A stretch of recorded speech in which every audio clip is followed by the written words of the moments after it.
We are charting the higher octave with DJ Nocturna and my guest today, all the way from New York City, singer songwriter. And this project is called Laptop. I have Jesse Hartman, who's actually talking to me from Connecticut because he's not in New York. He told me. Welcome to On the the show. road. Welcome to the show. And Thanks. so, laptop.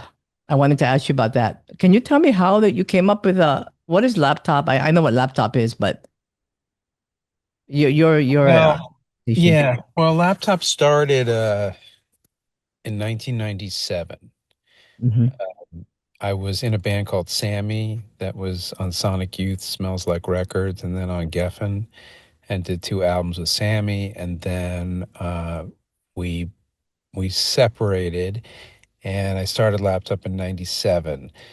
So, like, I was super into the band Television Yeah. in youth. Uh-huh. I actually played with Richard Hell when I was a kid, and I went on tour with him. So I was into the name Television, and I was sitting there like in 1997, like kind of alone. Just left my band, and I was like starting to make music on my IBM ThinkPad, and like most people weren't making music like that at that point. Mhm. So I was kind of like on my laptop a lot, making these early songs for the band Laptop, although it wasn't called that yet. And and so I kind of thought it was like a funny name because I was like becoming like a laptop at that point. Mhm. Mhm. Uh, it was like a Mm. funny, ironic kind of name, reminded me of television. And now, years later, I think it's actually even more funny and kind of more ironic in some ways. So yeah, the name just kind of stuck from there. Yeah, it seems really appropriate, especially with the times today, Yeah, With yeah, the times, with in astrology, your rain is going into Gemini, which is so Gemini, what you're doing right now. So, yeah, uh, yeah. Funny. I want to hear more about that, but okay. you, so I just want to go back to to your early days back in 1997 when you created Laptop. And Yeah. prior to that, you were saying that you were working with Richard Hell and your band Sammy and all that. Tell us about how did that happen? Well, I was 18 in the East Village in New York. And in those days, it was kind of like the Wild West a little bit. There was like maybe like one or two restaurants, and I worked in a restaurant called Two Boots, and it was kind of like a hub for a lot of like musicians, like new musicians, but like Lou Reed would come in for brunch, Oh, and really? Wow. yeah, Richard Hell was around, and Sonic Youth would be at the bar, and so it was a kind of great scene at the Mm. time. And yeah, I took my college demo over to Richard's apartment, and I kind of knocked on the door, literally, and he let me in, played him these three songs, and then I ended up doing a demo at Chris Christina Blondie's studio when I was Wow. about 19. And I met Richard. Richard produced that, and um we became friendly, and he ended up getting a tour of Japan. So I my first tour Mm. ever was like this crazy tour of Japan, which was you think like everything's going to be like that after that, but it was pretty unique. And so I did that. Uh, I made some films. I started Sammy like when I was 22 or so, with a guy named Luke Wood. And uh, yeah, our first record was called Debut Album, and it was on Smells Like Records, which was Steve Shelley from Sonic Youth's record label. And then we did an EP with him, and then we made a second album, which we were intending to put on that label again, but then Geffen got interested, and we took a leap to a major label. So that all happened before I started Laptop. So that was kind of my crazy 20s. Wow. Yeah, I was gonna ask you some a question on that one because I have a feeling. I was gonna talk to you a little bit about Luke Wood and your connection with that one of the tracks of the song on the on this planet, which is called Indie Hero. But I don't know if that's connected to Japan. I don't know. Anyway, we'll go there in just a minute. But Yeah, well, that's interesting because that song is kind of about that uh-huh. Japan and that relationship with like a hero, like a punk rock hero that you had growing up and then getting to know them. Yeah. I mean, Um, and then I ended up writing that song for Sammy. We recorded that as Sammy under had a different name. But we never released it for whatever reason. And so years later, I kind of always wanted to do it again. So I did it as last oh, for this. so so you mean that song? The song is called Indie Hero. You wrote that many years ago, but you never released it until now on this Yeah. new album, on this plan. Yeah. Oh, okay. All I think right. I wrote it 30 years ago, which is crazy. So so Um, laptop when laptop started in 1997, you had three albums, right? The opening credits or yeah, that? Mhm. laptop did, well, there was a series of kind of like what I'm doing now. Like there was an EP and then there was some Mhm. singles. And then I collected them together to there was an album called Opening Credits, then a second album called The Old Me versus The New You, and then a third album called Don't Try This at Home. And then I kind of took a long break at that point. That Yeah. was 2003. And I know you were taking care of your son. It was a child, a little small, young at the time, right? His Yes. name is Charlie, and the Charlie's actually about this new like the transformation of laptop, and you included your son, which is wonderful. I mean, it's great to when a father Yeah. takes his son into this helm into the Yeah. It's funny. When I decided to do that, I started like researching that concept a little bit, like father son combinations. And there's actually not a whole lot out there like that. It's like kind of unique, actually. yeah. But it kind of happened organically because when I kind of stopped doing music in the music business, I was doing music in the living room, like back almost like being a teenager again, like just doing it because you love doing it, Hmm. not to try to, sell records. So but he was a little kid and he was quite musical and very imaginative. So like s- we would do these songs together. Um and it's funny that like three or four of them ended up on this record. Uh Yeah, I was gonna ask you. I hear the voices of a child in the I think it was Additional Animals or I don't know. yeah, and I don't know. Was that Charlie and some other That's people? I guess. me and Oh, Charlie, like when he was a little kid. And oh yeah. yeah, so I thought it'd be funny to like take the actual like moments that we were Mm. writing those songs and like stick those bits into the song. So I think two of the songs, I don't know, and uh maybe the end of this song called Squirrel a Bug, which is the next single in March, have little Oh, bits of his voice and my voice too. He was such a crazy kid. It was like a kind of a unique experience being around him when he was that age. So it's fun to revisit. And now my daughter also was on some of the yeah, tracks. I see that. Yeah. So your kids, have they always liked music, or is it something that a lot of kids that they don't really know what they want yet, or they don't Yeah, find. I would say they don't know what they want yet also. I I don't think they're like as crazy about music as I mean they love listening to music. I don't think they like I knew I wanted to be like a rock guy like when I was like 9. I had like visions about it. Yeah. I don't think they're not quite like I was about it. But in a way that's good because they don't really care. So they just kind of do shit with me and it's fun and it's like a fun project, but they're not quite as obsessed as I was. Um but yeah, it's been fun. Like But I was always, even like Laptop had a song called "I'm So Happy You Failed." That was kind of like our big song in 1998, and uh, I remember I got like a whole group of kids together, almost like Pink Floyd's, Yeah.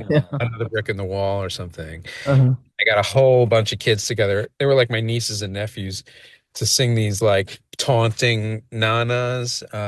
So I kind of think of each song as like a little movie. And so Mhm. you have these Mhm. like kind of guest characters, and sometimes they're kids, and sometimes they're, weird adults you've met, or sometimes it's an ex-girlfriend on an answering machine. So there's a lot of sound effects and stuff that I've worked with I'm a filmmaker too, so I'm into like Oh. creating these little cinema moments in the music. So having the kids on it kind of fits with that for me. They're like characters in this movie. Hmm. Hmm. So this album is called On This Planet. It's going to be released this coming June Yes. 2026, right? Yeah. And one of the songs in the album is called Weirder. And this is produced by, I think, a Grammy Award producer, Mario McNulty. Is that right? Yeah, he mixed it. He mixed it. Yeah. So And not it's kind of blowing up in TikTok, right? well, yeah, it was the Yeah. first song that I released um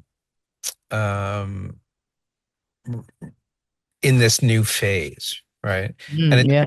it seemed to have a nice little impact. I mean, it's a funny song about aliens landing on Yeah, I Earth. know. It's so cool. Yeah. Uh, I mean, and it's be- so with the times too, where everything is getting weirder yeah, now. It's just yeah, really it's getting funny. weirder. Yeah, I didn't always write very topical things back in the day. I think I was always writing a little more about like personal weird things or relationships and stuff. This album, I think I felt a little more, because everything's so strange right now. I think I felt a little more compelled to write about stuff that was going on in the world. So that song is, and Animals is, and yeah, I kind of like, without being preachy or too sacrosanct or like, holier than thou. I definitely was trying to like hit on some things that I was seeing, around. Uh, so that's a little different than what I used to do, which is fun. I know it's going off in TikTok. How did that happen? I mean, did it just happen one day? Just started like getting so many hits? I don't know. Just I don't know. getting Yeah, that one in particular did seem to kind of hit a certain kind of nerve. yeah. Uh, Must be that out of this world kind of what's going on. It just so yeah, connected the to video was the kind of funny because it was animated by yeah. someone we know, and uh, it tells the story of like an alien comes to the planet and then sort of embeds himself into this little boy, um, and he's kind of seeing the world through this little boy, which is kind of like Charlie. This was a Charlie concept when he was, Oh, yeah, and he had, Charlie's your son. Just yes, so anybody who knows your son. yeah, Charlie's my son. Yeah, this was one of those three or four songs that we kind of were like rolling around at home years ago that kind of resurfaced. He had this vision about an alien with an eyeball belt with 16 eyes on it. So it kind of just plays. It's like a Uh, children's story or something. Um, you know. and Charlie is actually part of the of this album because he co-written some of this. I don't know how many songs, or he was part of that, right? He did Yeah, something yeah. I that would say like regard. three or four of them Yeah, have this co-stamp on them. that's good. And then he That's so sings with cute. me. He sings with me the kind of the whole time. Um, it's like he's sometimes like he'll do an octave lower than me. Strangely enough, he has this really low voice. So Mm-hmm. I used to double myself on the old recordings. Like I would sing the high part and the low part now. So now he's just doing the other part. So, and our voices are kind of similar. Like there's a Mm-hmm. genetic Yeah, similarity. well, I know like you people sound like their father, their brother. I know exactly what you mean. Yeah, So, it's kind of neat. It's like he's basically like sometimes he doubles me, sometimes there are moments where he's on his own. Like in this song Confused, he sings the chorus on his own, which is nice. Um, so live it's cool because, you know how in the studio you double yourself a lot or you do mhm. harmonies on yourself and all this stuff. Live you can't do that, right? Because you're one person, but because he's singing with me live, like we can kind of do that live. Like we can double the voice live, which is kind of neat. It's like kind of cool. So so you both sing, and what instruments do you guys play? He just sings. Um, I'm a little like play everything kind of guy. Yeah, Um, but there's a ton of musicians on the record. Where yeah, in yeah. the past I kind of did a lot myself. I do a lot myself on this record, but there's it's kind of an international record Mhm. because we Um, tracked it in Spain, in Valencia. Oh. Yeah, Mm-hmm. the first step was in Spain, and the drummer was this older guy who I had met in a bar on an island, who it turns out had played drums for Brian Eno. Oh yeah, yeah. These Mike, his name Mike is Mike Demarius. De Demar Demaret. Okay. Oh. Yeah, so he was like a cool 70s drummer. And then there's some really great musicians from Spain who played on like the original tracks.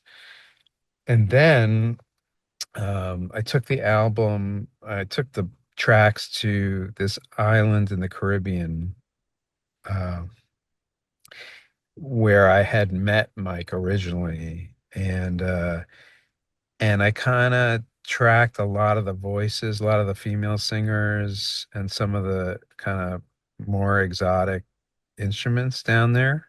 Mm. I always Oh. loved like Talking Heads Remain in Light and some other 80s records that were recorded in the Caribbean. Mm-hmm. Just Wow. there was a studio called Compass Point in the Bahamas where a lot of the best 80s albums were recorded. It was Island Records had a studio there. So like the first two B-52s records were made there. The Talking Heads, maybe three albums were made there.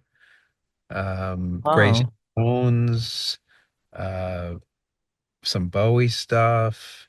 So I was kind of like, I kind of wanted to like pay homage to that vibe and make my own record in the Caribbean.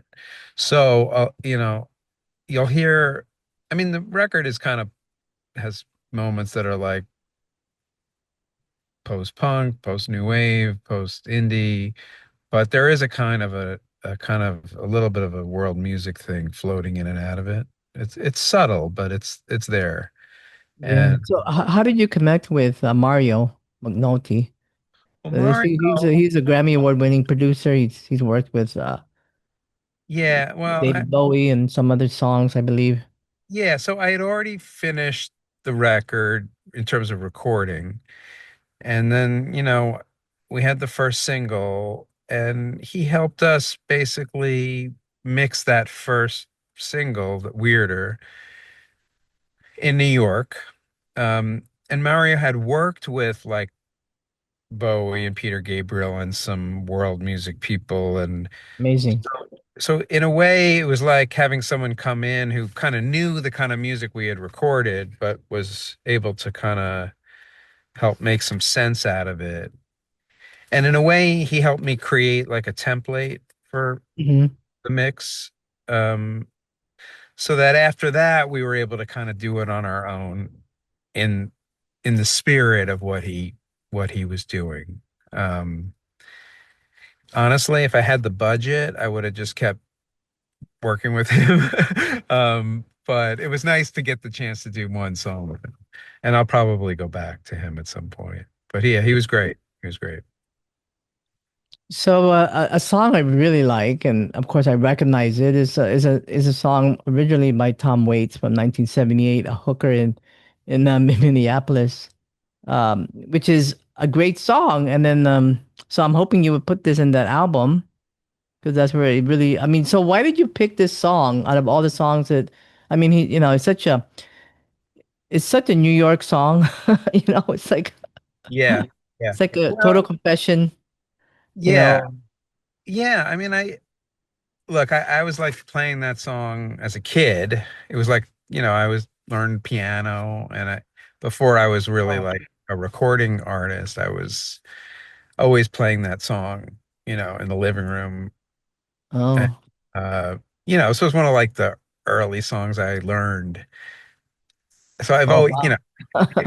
if I That's would drink too much and I'd be in a bar somewhere in my 20s or whatever, and there was a piano, like that would be the song I'd play, basically. mm. So it's always been in my life.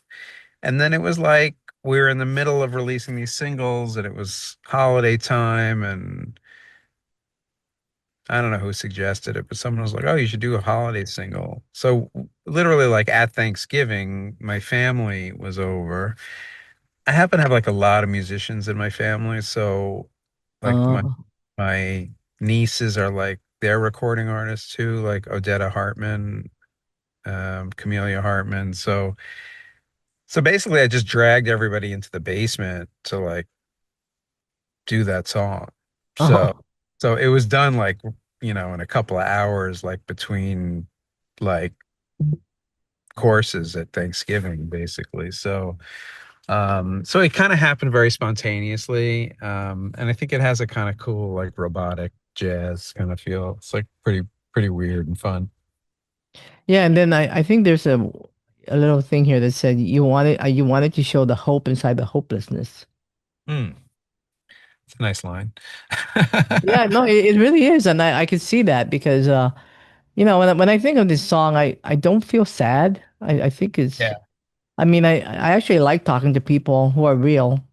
You Yeah. know, I mean, these are the real people. The fake ones are, they're boring to talk to. This is a real person, even though she in the end she really confesses that she lied, but Right. she's still The whole real. song, I mean, she was. the whole song's a lie. I know. It's funny. I think that song probably had a lot of influence on me in terms of like songwriting because Mhm. I think I tended to write that way. Like, you think someone's like, I'm so happy you failed. Like, at first, I'm happy that this other band has failed because they were kind of dicks. But then I kind of like admit that I'm my own failure as well, or I will be my own failure. I don't know. There's a twist. So this song has a big twist in it, because it seems very hopeful, right? It's someone like telling you that their life has turned around, they're doing well, and then you realize at the end that she's not doing that well. Um, and Yeah. yeah, and I didn't always write about the seedier side of things, but I did sometimes. I guess I've always had a kind of interest in that and like Cassavetes movies and things like that. So um, yeah, And it's a what's really interesting is your son's name is Charlie, right? That's like the yeah, song. I know, and the letter is to I, Charlie. I figured that's why you like the song, but I I, don't know, maybe. maybe that's why I like the name. But yeah, that is a funny coincidence for sure. Yeah, I mean a lot of songs from New York. I mean songs that, I mean they really like draw a picture. They really give you a vibe of that whatever they're singing about, especially Tom Waits. He just paints that picture. Like how more mainstream Billy Joel talks about Piano Man, right? People coming to the bar. It gives you a picture, right, of the bar scene. Well, it's funny you mention that because Um, I just finished the last track of the record, and it's a song called "The Piano," which you probably haven't Mm. heard yet. I really think it's kind of special, and it is one of these kinds of songs. It's literally because it's about a lonely middle-aged guy in a diner, and just what his troubles or what makes him feel better, and it's a real New York anthem. I mean, I didn't intend it to be, but it ended up being like my Christmas card or my Jungle Land Springsteen or New York State of Mind Billy Joel. It has this kind of 70s New York anthemic thing. So I'm curious what you'll think of it when you hear it. I'll send it to Oh, you I'm after sure you. I like it. Yeah, I'm totally sure. Yeah, Yeah, yeah. have you ever? I'm thinking of Leonard Cohen's famous Blue Raincoat. I don't know if you ever listened to that, but it's about New York. It sings about New York in December. In fact, it's a Uh-huh. Christmas. It's another Christmas theme, and Yeah. Yeah. it just brings all these songs about even you right now. You're actually doing a confession in your car, which is the best place actually to record an interview. Yeah. Yeah. You got the acoustic going on there. And the other song I really like that kind of sings, well, I don't know if it's about New York. I think Joan Baez about the Diamonds and Rust, right? He's talking about a phone booth. Yeah. Bob Dylan Yeah. song about Yeah. Bob Dylan. But yeah, so I just think of all these when I'm listening to your version of the song, which you do really well. I love this version. Is you Thank bring you. out a little more hip, Uh-huh. more lively kind of vibe to it. Right. Right. Yeah, no, I like how it came out. I mean, it's not how I imagined it would come out. I always, whenever I used to play it, I think I kind of was trying to imitate Tom Waits, but and then I ended up doing it. It's totally me. It's not really Tom Yeah, yeah, Waits. no, it sounds great. I like it. I really like. I really hope I see this song and this album coming out. I'm really looking forward to that. And I might, uh, I might tack it on. If I don't be mad at me. But I might, yeah, I wasn't going to, but yeah, it could work. yeah. So I know it's coming out, and we'll make sure we put the link. So if people want to find out a little bit more about your music, I know you have a Bandcamp page, you have a website as well, and I'll put the link there, right? Yeah, Laptoptheband.com, and then of course your Bandcamp page. yeah. And I'm trying to I make know a I want to say the Guardian called you a master of insincere sincerity. Can you explain that a little bit? I'm trying to. I've been thinking about it, yeah. but maybe you can explain a little bit more. Was it sincere insincerity or was it Yeah, insincere? insincere sincerity. I like that though. Yeah. Yeah, I guess yeah, I guess that Insincere. stuff kind of treads a line between, you know, v very sincere and completely not sincere. It's kind of like that song, right? Yeah. Yeah, yeah, maybe so.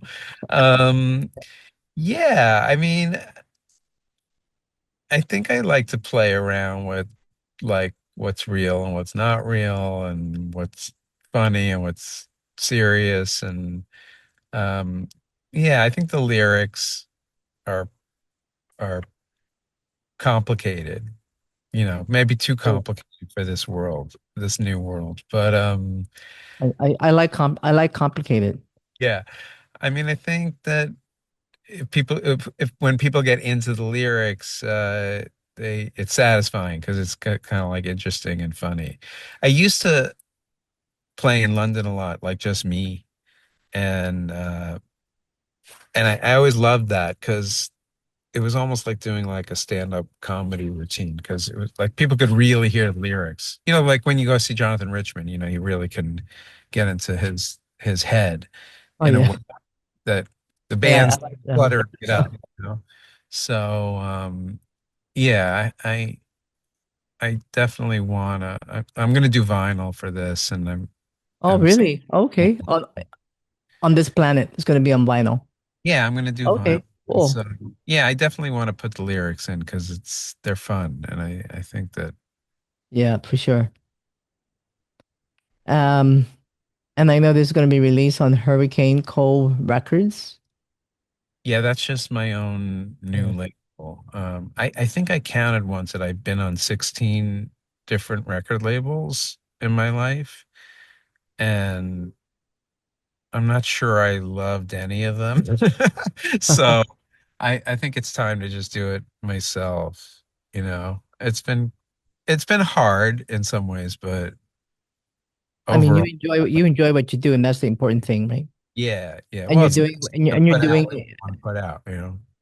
yeah, and you're doing something with your son, so you're living an experience with him. So I Yeah, think that's yeah, great. That's the most important thing, to be yeah, honest. It's not about how well you're going to do or what you're going to do or what you're going to do with it, but your son is learning from you, yeah, you know. yeah, And definitely. a lot of people don't drag their son, their daughters to the, I mean, some they just do their own thing or they're not interested maybe, but Yeah, your son is getting motivated by that.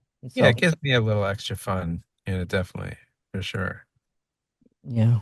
We're playing April 9th in New York. If any Oh, of your okay. Where are you guys playing?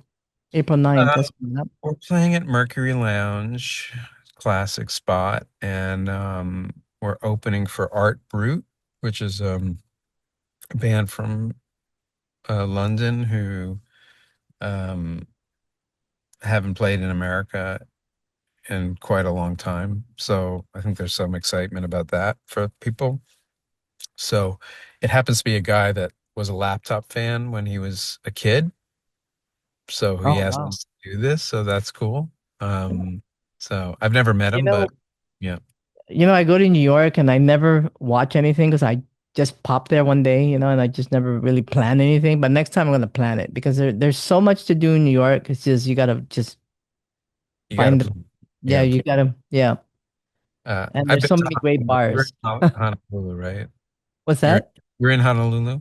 I'm in Honolulu. There's not much. I mean, I've I don't been want there. to say that, I've but been there once. I had a good time. they don't have the bar scene like the way that you have the bar scene. You can make music talking about a bar.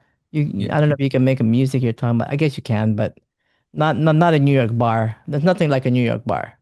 yeah, It's that ma- just it's. I mean, everybody puts it in music and they write songs about it, and it just transform into something, yeah, something yeah, else. So, yeah, um, I really enjoyed talking with you and listening to your music and yeah. learning something new. And of course, Thank. big shout out to Shameless Promotion PR for always connecting me with the coolest people. Oh, that's And great.